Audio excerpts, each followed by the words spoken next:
Natural hair colour కోసం చూస్తున్నారా? అయితే Anoos henna and black expert వాడండి. జై శ్రీకృష్ణ.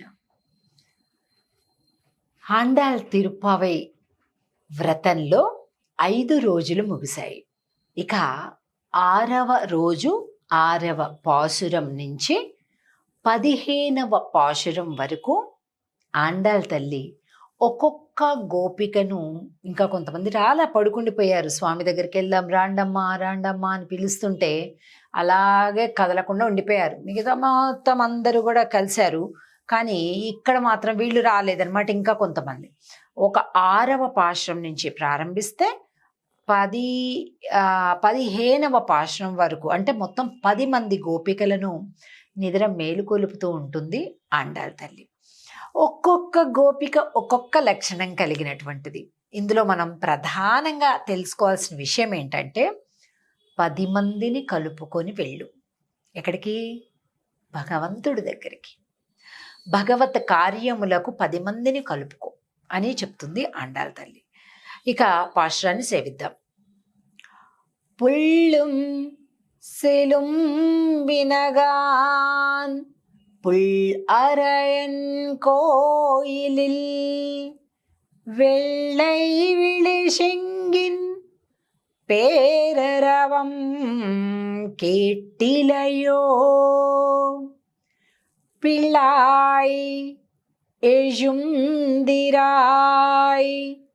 பேயுமுலை நஞ்சுண்டு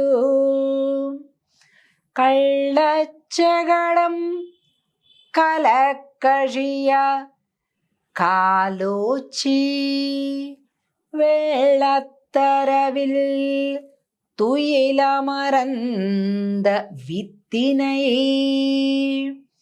ഉള്ളത്തു കൊണ്ടു മുനിവരുകളും യോഗികളും മെല്ല எழுந்த அரியன்ற பேரரவம் உள்ளம் புகுந்து குளிர்ந்து ஏலோரெம்பாவாய்.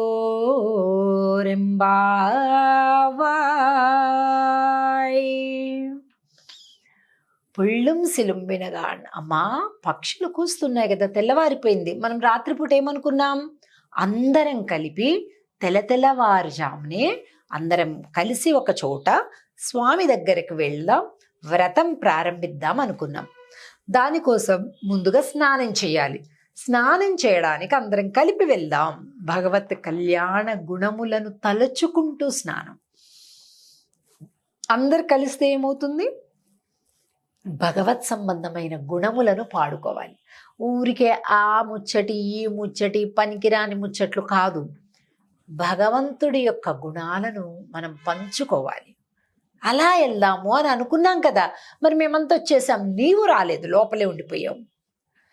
వెళ్ళై విళిశింగిన్ పేరరవం కేట్టిలయో. సరే, పక్షులంటే ఏదో నువ్వు బాగా నిద్రలో ఉన్నావంటే నీకు వినిపించలేం. అక్కడ ఆలయంలో పెద్ద శంఖధ్వని వచ్చింది కదా. శంఖధ్వని అంటే ఏంటండి? ఓంకారం. అంత పెద్ద శంఖధ్వని కూడా నువ్వు వినలేదా? నీకు వినిపించలేదా? అదే నిద్రమ్మా, పిచ్చి పిల్ల అంటున్నారు. పిల్లాయ్, చిన్న పిల్లవి నువ్వు, ఇంకా నీకు తెలియడం లేదు, తొందరగా వెళ్ళాలి మనం. చూడు, చిన్నపిల్లలు తెలియక ఇంకా ఎక్కువసేపు నిద్రపోతుంటారు, అట్లా చేస్తుంటారు కదా. నువ్వు అలా చేస్తున్నావు. మా రామ్మా, అందరం భగవంతుడి దగ్గరికి వెళ్దాం, కృష్ణుడి దగ్గరికి వెళ్దాం అంటున్నావు. అసలు ఏంటైంది? ఈ నందవ్రజంలో వర్షాలు లేవు. ఎందుకు? ఈ పెద్దవాళ్ళు ఏం చేశారంటే, వీళ్ళందరి పిల్లలు పొద్దస్తుమాను కృష్ణుడు కృష్ణుడు కృష్ణుడు అని తిరుగుతూ ఉన్నారు, అసలు ఇంటి పట్టునే ఉండడం లేదు, మరీ ఎక్కువైపోయింది అని వాళ్ళొక రూల్ పెట్టారు. మీరు కృష్ణుడి దగ్గరికి వెళ్ళడానికి వీల్లేదు అని రూల్ పెట్టేశారు. కృష్ణుడికి కష్టంగా ఉంది, వీళ్ళకి కష్టంగా ఉంది, ఏం చేయాలి అని ఆలోచిస్తున్నారు. అంతలో నందవ్రజంలో వర్షాలు లేవు, కరువు కాటకాలు లేవు. భక్తుడిని భగవంతుడిని కలవనివ్వకుండా చేస్తే జరిగేది ఇదే, అరాచకం కదండి. కాబట్టి అలా అయిపోయేసరికి ఇక వీళ్ళేం చేశారు, అయ్యయ్యో ఏం చేయాలి, మళ్ళా దీనికి ఉపాయం ఎవరు, కృష్ణుడే.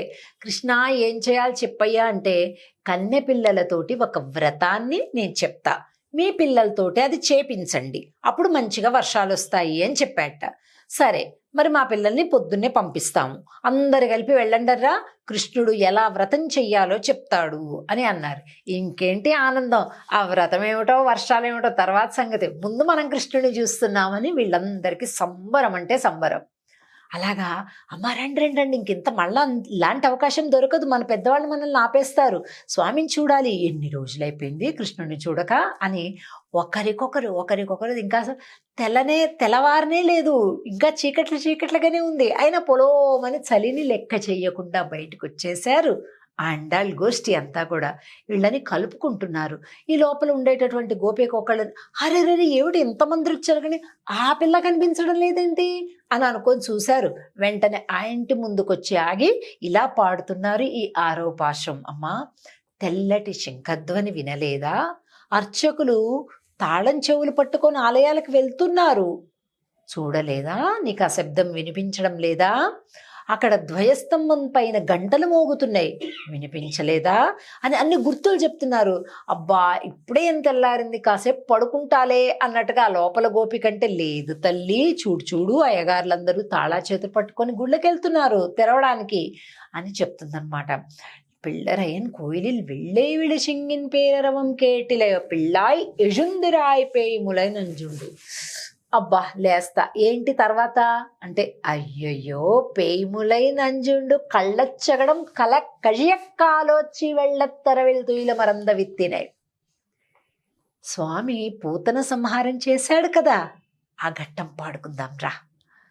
శకటాసురుణ్ణి సంహరించాడు కదా, ఆ లీలలు తలుచుకుందాం రా. வெள்ளத்தரவில் துயில மறந்து வித்தனே உள்ளத்து கொண்டு முனிவர்களும் యోగిగళం మెళ్ళెజంద అరియండ్ర పేరరవం. మునులు యోగులు అందరూ కూడా ఎప్పుడు కూడా నిదానంగా శాంతంగా ఉంటారు. ఎందుకో చెప్పనా, నిరంతరం ఇక్కడ శ్రీహరిని దర్శిస్తూ ఉంటారు. పాలకడలి పైన పెద్ద శేషుడి పైన శ్రీహరి పవళించి ఉన్నాడే, అలా ఇక్కడ ఉంటాడు శ్రీహరి. ఒకసారి భావం చేయండి, ధ్యానం చేయండి, ఎంత బాగుంటుందో. అలా ఇక్కడ పెట్టుకుంటారు యోగులైనటువంటి వారు నిరంతరం. మనకా ఎప్పుడు చూసినా అంగో ఆ నగలు కనిపిస్తాయి, ఈ డబ్బులు కనిపిస్తాయి, అది కనిపిస్తుంటాయి. కానీ యోగులు ధ్యానులు ఉంటారు చూసారు, వాళ్ళకి ఎప్పుడు కూడా శ్రీహరి ఇక్కడ దర్శనమిస్తుంటాడు. ఒకసారి మీరు కూడా ధ్యానం చేయండి. చక్కటి ప్రశాంతమైన నీలిరంగు సముద్రంలో పెద్ద ఆదిశేషుడు, దానిపైన లక్ష్మీనారాయణులు ఇద్దరు కూడా పవళించి ఉంటారు. ఆయన చిదచిద్విలాసంగా చిరునవ్వులు నవ్వుతూ ఉంటాడు. కాంతితో అమ్మవారు వెలిగిపోతూ ఉంటుంది. అలాంటి వాతావరణంలో ఆ రూపాన్ని దర్శిస్తూ ఉంటారు ఎప్పటికీ. అప్పుడేముంటుంది, హరి హరి హరి హరి హరి. హరినామము చల్లగా ఉంటుంది హృదయంలో, హరి దర్శనం చల్లగా ఉంటుంది హృదయంలో. అందుకని ఆ స్వామికి ఆటంకం కలగకూడదు. మనం ఏమైనా పిచ్చి మాటలు మాట్లాడితే, పిచ్చి పిచ్చి ఆలోచనలు చేస్తే ఈ స్వామికి బాధ కలగదు. అందుకని నిదానంగా శాంతంగా ఉంటారు మహర్షులు ఎప్పుడు కూడా.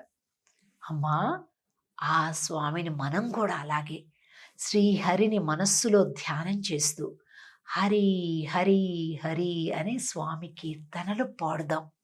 భలే సంతోషంగా ఉంటుంది. రా తల్లి అంటూ పిలుస్తున్నారు లోపల గోపికని. ఈవేళ కాలంలో మనం మన పిల్లలకి కనుక ఇటువంటి ఒక ధ్యానాన్ని, ఇటువంటి ఒక మార్గాన్ని, అందులో ఉండే ఆనందాన్ని కనుక తెలియజేసినట్లయితే అసలు ఎంత బాగుంటుందండి. పిల్లలు పాడైపోతారా? పిల్లలు చేయి దాటుతారా? పిల్లలు ఎరోగెంట్గా ఉంటారా? ఉంటారు. ఆధ్యాత్మికత అనేటటువంటిది పాత చింతకాయ పచ్చడి కాదండి. అనేక రకాల శారీరక మానసిక రోగాలకు చికిత్స ఆధ్యాత్మికత అనేది. సనాతన ధర్మంలో భగవంతుడి నామం గుణగానం అనేటటువంటిది చేసేవాడికి ఎన్ని రోగాలకి దూరంగానూ ఉంటాడు. శారీరక మానసిక రెండు. కనుక మరి మనకు కూడా ఎన్నో రోగాలు ఉన్నాయి. లోకంలోని జింజాటాలన్నింటినీ మోసుకొని తిరుగుతుంటాం మనం. అలాంటి వాటన్నింటినీ కూడా మనము దాని నుండి బయటకి తీసుకొని ఆధ్యాత్మిక మార్గంలో మనల్ని మనం సరిదిద్దుకునేటటువంటి ఒక అవకాశం తిరుప్పావై వ్రతం మనకిస్తుంది. ఆచరిద్దాం, అనుసరిద్దాం. జై శ్రీకృష్ణ. ఆండాల్ తిరువడిగళే శరణం. జై శ్రీకృష్ణ.